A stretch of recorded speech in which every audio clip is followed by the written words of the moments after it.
Hello everyone, welcome to my YouTube channel.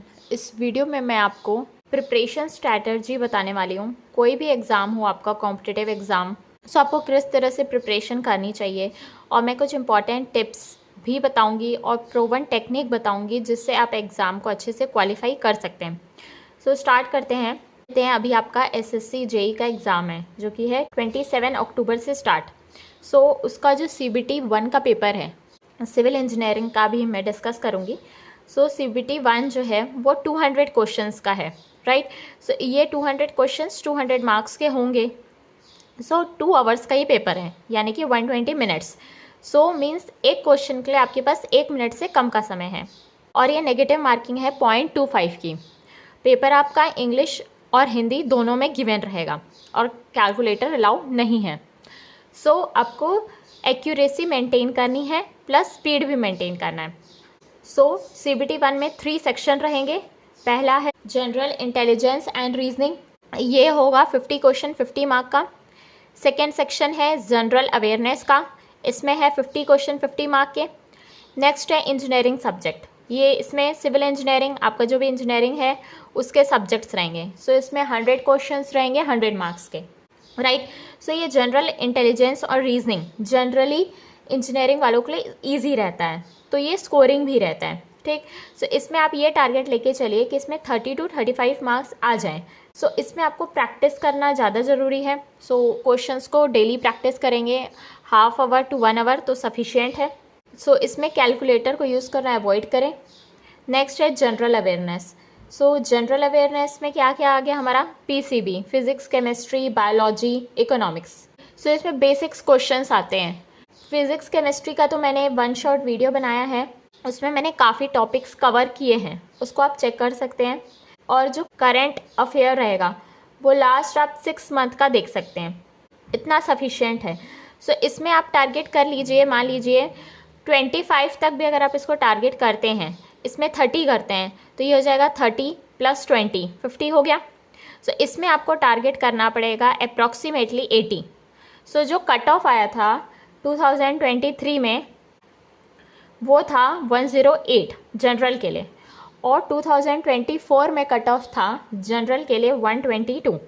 सो आप मान के चलिए 135 to 140 अगर आप करते हैं तो सेफ स्कोर है, मीन्स इसमें एक्यूरेसी होनी चाहिए। सो आपकी स्टडी जिस लेवल की है उसके अकॉर्डिंग आप देख सकते हैं कि आपको कितने क्वेश्चंस अटेम्प्ट करना है हर सेक्शन में। सो अवॉइड करिएगा कि नेगेटिव मार्किंग नहीं हो, राइट। और अगर आप इंजीनियरिंग बहुत अच्छे से पढ़ रहे हैं, इंजीनियरिंग के सब्जेक्ट, सो इसमें आप 90 भी ला सकते हैं ईजिली, अगर आपने प्रैक्टिस अच्छे से किया है। सो स्टार्ट करते हैं किस तरीके से आपको पढ़ाई करनी है। सो सबसे पहली चीज़ है कोर सब्जेक्ट, यानी कि जो हाईली वेटेज के सब्जेक्ट हैं उसको पहले कंप्लीट करें। मीन्स इसका रिवीजन बहुत इंपॉर्टेंट है। सो इसको अच्छे से करना है, और इसमें कंसेप्ट्स जितने ज़्यादा आप पढ़ेंगे, प्रैक्टिस करेंगे तो क्लियर होते जाएगा। फर्स्ट है बिल्डिंग मटेरियल और कंक्रीट टेक्नोलॉजी। सो ये मैंने एवरेज लिखा है कि प्रीवियस ईयर में कितने मार्क्स का ये सब्जेक्ट आ चुका है। सो जनरली ये आया है 15 to 16 मार्क का। फ्लूइड मैकेनिक्स आता है 11 to 12 मार्क्स का। इन्वायरमेंटल इंजीनियरिंग आती है 10 to 11 मार्क्स की। और सॉइल मैकेनिक्स, हाईवे, सर्वेइंग और RCC ये अप्रॉक्सीमेटली 9 to 10 मार्क्स का आता है। और एस्टिमेशन और कॉस्टिंग आता है 8 to 9 मार्क्स का। सो सबसे पहले हमको हाईली वेटेज सब्जेक्ट को सिलेबस के अकॉर्डिंग कवर करना है। सो जो भी सिलेबस में गिवन है आप उस सब्जेक्ट को उसके अकॉर्डिंग ही पढ़ें। कई बार सब्जेक्ट में जितना लिखा रहता है एग्जैक्ट उसी पॉइंट से क्वेश्चंस आ जाते हैं। नेक्स्ट, अब इस पेपर को क्वालिफाई करने के लिए आपको किस तरीके से स्टडी करनी चाहिए। सबसे पहली चीज़ है मेक क्लीन नोट्स। सो जो आप नोट्स बनाते हैं वो प्रॉपर होने चाहिए, रीडेबल होने चाहिए, और कोई भी कन्फ्यूजन नहीं हो उस तरीके से हमको बनाना चाहिए। सेकंड, जो नोट्स आपने बनाए हैं उसमें इम्पॉर्टेंट पॉइंट्स को हाईलाइट करना चाहिए। नेक्स्ट है फॉर्मूले को एक ही जगह में आप लिख के रख सकते हैं। हर सब्जेक्ट के फॉर्मूले को चैप्टर वाइज लिखेंगे तो और अच्छा रहेगा। उसमें क्या होगा, कोई भी फॉर्मूला स्किप नहीं होगा। सो फॉर्मूला को एक ही प्लेस में लिख लीजिए, रिवीजन करते रहिए डेली, मतलब रिवीजन 30 मिनट्स तो डेली रिवीजन में करना चाहिए। मीन्स कोई भी न्यू सब्जेक्ट आपको नहीं पढ़ना चाहिए। 30 मिनट्स डेली रिविजन करना चाहिए। कई बार क्या होता है, ज़्यादा पढ़ने से एग्ज़ाम क्वालिफाई नहीं होता, बल्कि अगर आप रिविजन अच्छे से करते हैं तो उससे एग्ज़ाम क्वालिफाई ईजिली हो जाता है। नेक्स्ट है make short notes chapter wise. जो आप शॉर्ट नोट्स बनाते हैं उसको चैप्टर वाइज बनाइए। अब कई लोग को ये समझ नहीं आता कि नोट्स कैसे बनाना है। सो आप मेरे नोट्स देख सकते हैं, आप मेरे वीडियोस चेक कर सकते हैं मैं किस तरीके से नोट्स बनाती हूँ। उस तरीके से आपको शॉर्ट नोट्स बनाने हैं और चैप्टर वाइज बनाएंगे तो बेस्ट रहेगा।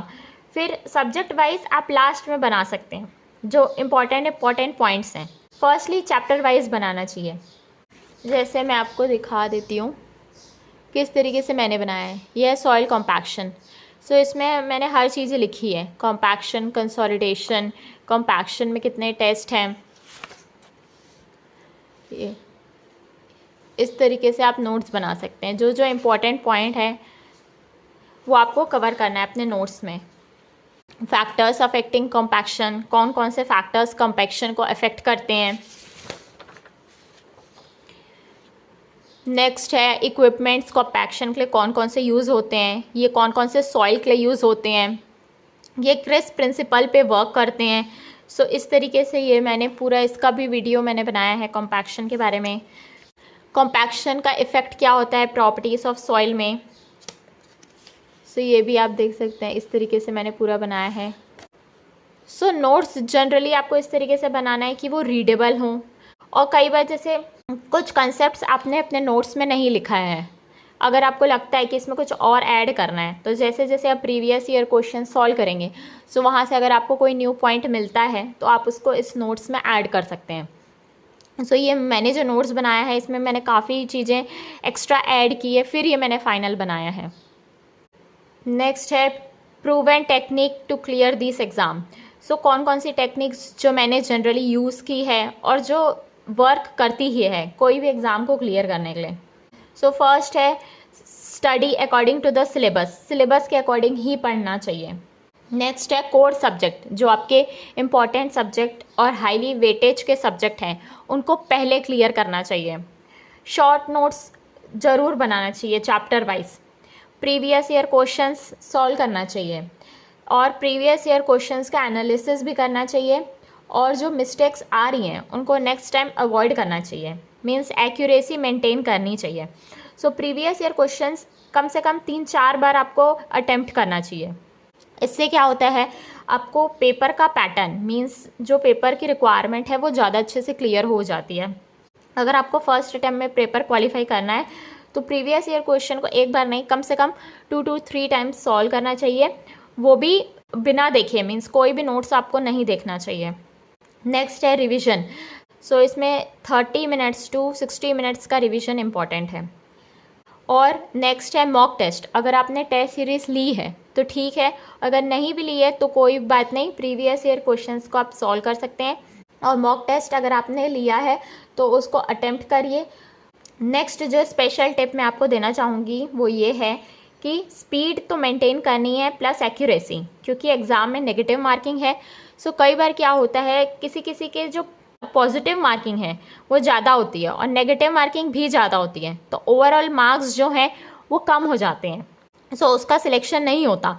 लेकिन अगर किसी के मार्क्स पॉजिटिव में नॉर्मल है, मीन्स जैसे 130 कट ऑफ है तो 135 आपने सही किया और नेगेटिव मार्किंग -2 मार्क्स की होती है तो 133 हुआ, तो 133 में ये क्वालिफाई कर लेगा ये स्टूडेंट। अगर नेगेटिव मार्किंग अगर आपकी कम होती है, मीन्स अगर आपकी एक्यूरेसी ज़्यादा है, तो एग्ज़ाम क्वालिफाई होने के चांसेस ज़्यादा होते हैं। सो स्पीड के साथ एक्यूरेसी बहुत इंपॉर्टेंट होती है। कोशिश ये करिए कि नेगेटिव मार्किंग नहीं हो, और कोई भी एग्ज़ाम को क्लियर करने के लिए कंसिस्टेंसी बहुत ज़रूरी होती है। Consistency is the key. So means अगर आप क्वेश्चन पेपर अटेम्प्ट कर रहे हैं या क्वेश्चंस सॉल्व कर रहे हैं, सो उसको डेली प्रैक्टिस करना है, डेली रिविजन करना है, फॉर्मूले को एक साथ लिख के रखना है। सो कंसिस्टेंसी बहुत ज़्यादा इंपॉर्टेंट होती है किसी भी एग्ज़ाम को क्वालिफाई करने के लिए।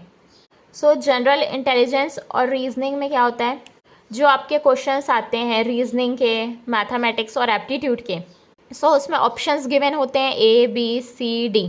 सो टाइम सेव करने के लिए आप सब्स्टिट्यूशन मेथड से भी ऑप्शन को सब्स्टिट्यूट करके आंसर्स चेक कर सकते हैं। सो इससे क्या होता है, टाइम सेव होता है। सो सब्स्टिट्यूशन मेथड्स कई बार यूज़ किया जाता है ताकि हम टाइम को सेव कर सकें एप्टीट्यूड के क्वेश्चंस के लिए। सो इसको आप यूज़ कर सकते हैं।